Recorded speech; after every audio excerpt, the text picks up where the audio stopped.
class, how are you? This is Priya Singh, you know very well. I'm bio teacher. So today I'm going to start our first chapter of class 10th life process. Okay, so in this chapter we will learn so many things, new things which is linked together in your body, and somewhere these processes are there. You know, life is made up of different types of process which we are having. So first of all, I'll tell you how the life process is belong. Suppose if car is moving and one dog is moving, we can't say their movement is same. If the fan is moving and if the dog is moving, we can't say their movement is same. Their movement is there, but their movement is totally different, because in living things movement is brought due to some processes which occur inside the body. So these processes, you can say respiration, movement, digestion, excretion, etc. So this type of process which come together, they carry the life. So in this chapter we are going to study deep all the processes which carry our life. So first of all, you all know that for carrying life we need energy. Okay, if we need energy, the question comes from where this energy come. We know very well this energy, the direct and indirect source of energy is only and only one source, that is sun. The sun is giving energy to on the earth, and that solar energy is used by which green plants. That solar energy they store, they use, and they convert in the form of starch or carbohydrate. That is used by animals for carry their life process. All the process could be stopped if the energy is not there. Okay, so you know very well that life process is required energy that come from the food only. So before that, you should understand actually what is life. Life is a somewhere movement, somewhere a way in which we can recognize the things is living or non-living. Suppose any of the plant is planted over there, there is no movement. How can you say that movement is not there, that is non-living? No, so many criteria are there to observe the thing is living or thing is non-living. Means it has life or it does not have life. Suppose the plant is stopped, okay, and the movement is not there, and you know, for example, you can say money plant. Money plant takes more than 20 days, 15 days to bear one leaf. So how can we say that it is living or non-living? So see clearly, see carefully. Whenever you see a plant which showing less growth or low growth, you see the shine, you see the color of the leaf.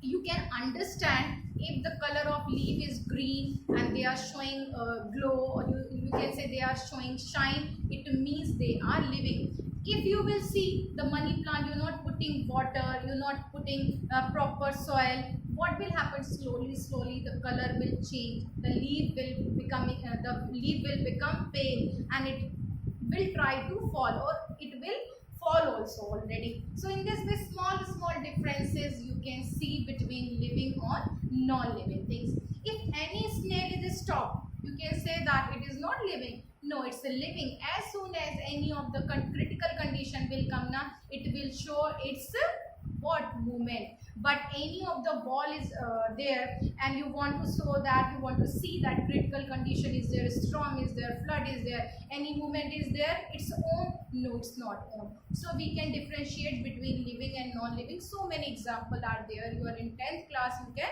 guess. So in this chapter, first of all, we are going to understand nutrition.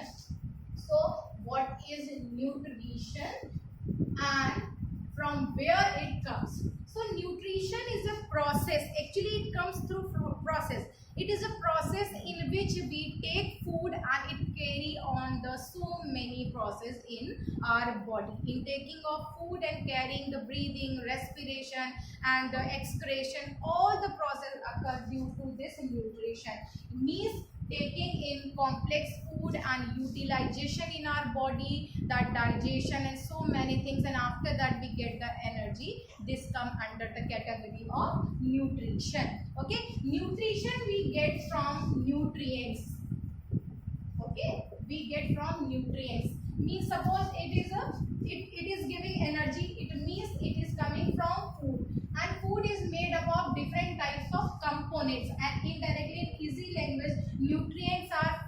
components. And food components or nutrients, you will remember already: carbohydrates, carbohydrates, okay, and proteins. Any other if you know? Proteins, okay, minerals, vitamins, roughage, water, they all comes under the category of nutrients. They play important role in a proper life process, or you can say in the proper functioning of the body. Now we will study them in detail. So the nutrition is the process in which any of the living thing get the energy or get the sufficient food or something for carrying on the life. It comes from the nutrients. Nutrients are the substance which give you different you can say elements or different energy in your body. Carbohydrate gives you energy for doing work. Okay, it comes from potatoes, rice, or you can say bread, etc. Protein is known as body building substance. Why it is body building substance? Because it helps to you can say growing of cells. When the cells will grow in the sense they will multiply quickly, what will happen? It will become broader. So your body will grow because of this food component, these nutrient means protein. And it comes mostly veg in, you can say soya bean, milk product, and non-veg it comes mostly from fish and all the flesh, or you can say mutton or chicken, etc. So these are the some protein examples I have given. Then vitamins and minerals, they mostly come from fruits and vegetables. If you are in habit of eating fruits and vegetables, what will happen? You cannot get ill quickly. So they are known as protective food. Protective means protection from the diseases, protection from the infections. So these nutrients you can understand, you have studied in detail. Vitamins and fat also is there. So if you will take excess amount of carbohydrate, it will convert into fat. Either it will convert or directly some food product if you are taking like ghee, butter, or excess amount of non-veg, it is the form of fat. And somewhere it is good because it control our temperature, it provide a layer which help to survive properly. But excess amount of fat turn into a disease that is known as obesity. Okay, so these are the nutrients which help to survive our life proper way. So we have studied that what are nutrients and nutrition process. Now we are going to start next topic, that modes of nutrition. Modes of nutrition.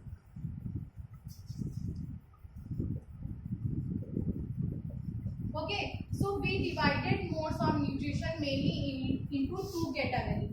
First is autotrophic.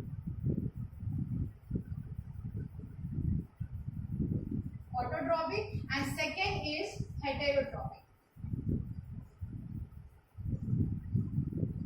Okay, so first we will study in detail autotrophic mode of nutrition. In this, what will happen? Autotrophic mode of nutrition means to get the food and its utilization. Okay, so how the autotrophic mode of nutrition will take place?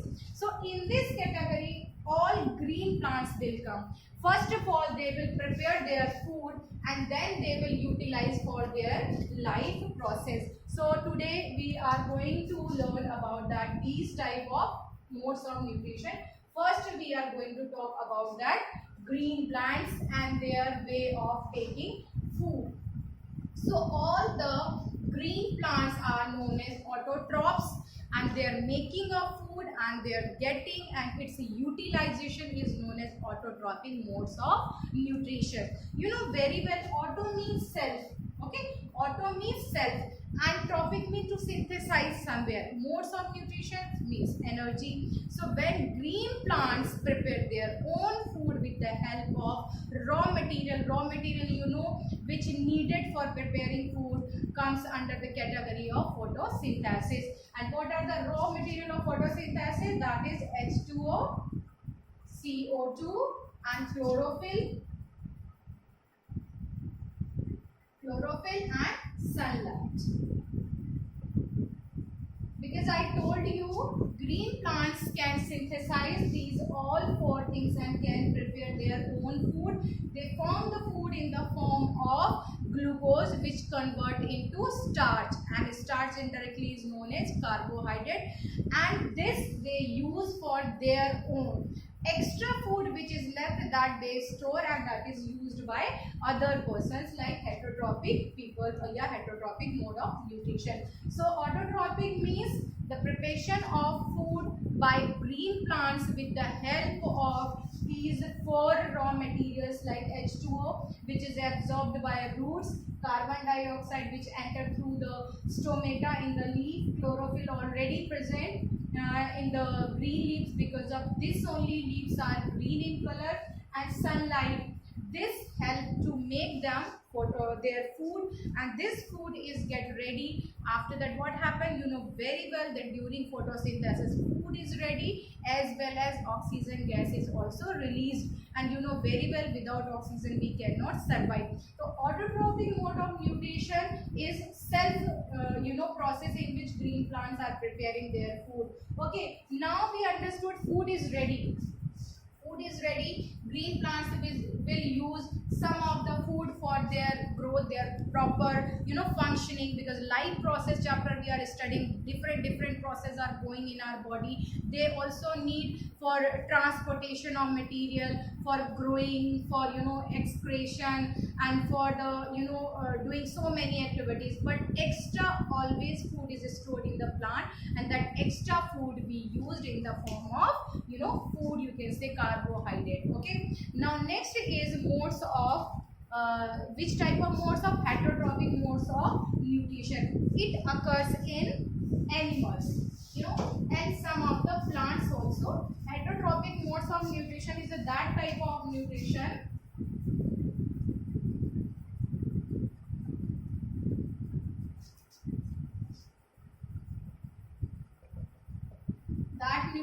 in which they cannot synthesize their own food. They are directly or indirectly depend on green plant. Green plant are autotrophs. Okay, so when they prepare their own food, after that they are taking from them. How they take? They can take food from them in a 5 way. Either they are herbivores type of animal, either they are carnivores type of animal, omnivores, parasites, or saprotrophs. Okay, so these 5 types of nutritions I will explain how they are getting from the autotrophic of mode of nutrition, and that is a chain system. They are directly or indirectly are depend on autotrophs. Okay, so first of all, autotrophs very well, they prepare the food. Okay, autotrophs are green plants. Green plants are eaten by herbivores. Herbivores very well, those eat green plants. Okay, now green plants are eaten by herbivores. In forest, herbivores are eaten by carnivores. Carnivores indirectly, if plants are not there, herbivores cannot get energy, so they can die. So this way energy is flowing. Herbivores are eaten by carnivores. Carnivores are also there. Omnivores are those type of animals which can eat both, either directly plants or herbivores, like human, like crow, like bear. So many examples are there. So we have learned herbivores, carnivores, and omnivores. Parasites are those which are depend on living things, living animals. Like some live inside the body of animals, some live outside of the body, but they get their nutrition from other animals, and they harm also them. They are of parasites of 2 types, endoparasite and extoparasite. Those live inside the body and they get the nutrition, means food for their surviving lives, are known as endoparasite. Those live on their body, for example leaves and leech. And endoparasite mean you can say platyhelminthes, tapeworm. They live inside the body of the living things and get their nutrition. So you can define parasites are those animals which get their nutrition from other animals and they harm them also. Now saprotrophic mode of nutrition means those type of animals they grow those, get the nutrition from dead or decaying substances, and they obviously they are good because those things which are already dead, so somewhere they are converting into simpler substances. They are known as decomposers. Saprotrophs are known as decomposers because they already grow on the dead or decaying substances. For example, fungi, mushrooms, etc. are there. They grow on the dead and decaying substances. So today we have learned nutrition and modes of nutrition, like autotrophic mode of nutrition, heterotrophs of nutrition. So saprotrophic nutrition, again I want to tell you that one of the important type of nutrition in which the animals or organism get the nutrition from dead and decaying substances, and it comes under category of like mushroom or fungi, etc. Parasitic of nutrition, again I am repeating, the nutrition which the organism get from outside of the body of living or inside body of the living thing. Now third is holozoic type of nutrition. This type of nutrition is needed for complete process to get the energy, and we come in that category that will take the food and it's a proper ingestion, digestion, assimilation, that excretion, all the process will be there. So simply we can give the example of amoeba. In this category human comes and amoeba comes. So what amoeba does, it takes a complete insects in the body and it reaches inside the body. Their proper functioning is there, like ingestion, it taking food. Through diagram you can understand that holozoic type of nutrition occur and its utilization, it's complex. So we'll take the example of amoeba. That suppose this is the amoeba, okay, and it is unicellular animal. Whenever it needs food, it makes its false feet, like here it's make the finger like an projection. It is known as pseudopodia, and any insect is there, so it will make a false feet to catch that insect. As soon as it will come closer, it will trap inside that insect and will close its pseudopodia. What will happen? This food material will go to inside the vacuole. Vacuole has some digestive enzymes which will help to digest that food material, and after digestion the food will spread all over the body, and after that egestion process is there. In egestion, the insect or either undigested food will be thrown out from the body. It means many stages are there to get the proper nutrition or to get the digestion. Yeah, you can say to get the energy. So through amoeba we have explained in a simple way, but a simple way if you will go through that a human's body, it is more complex, so we'll study later on. So third was the first we have studied autotrophic mode of nutrition, and second was the heterotrophic mode of nutrition. Heterotrophic mode of nutrition we divided in different category. Okay, so one was there saprotrophic type of nutrition, then parasitic, and this is holozoic of nutrition. So here you can see the example. First of all, ingestion was there, then digestion was there, then absorption, the food will absorb, then assimilation to spread all over the body, and after that egestion means removal of undigested food. So it will cover the nutrition step by step, okay, and then humans are going to get the nutrition. So today we have done this much. Next we will start another topic. I hope so you understood. If you don't understand, please message me or my number. Okay, thank you, take care.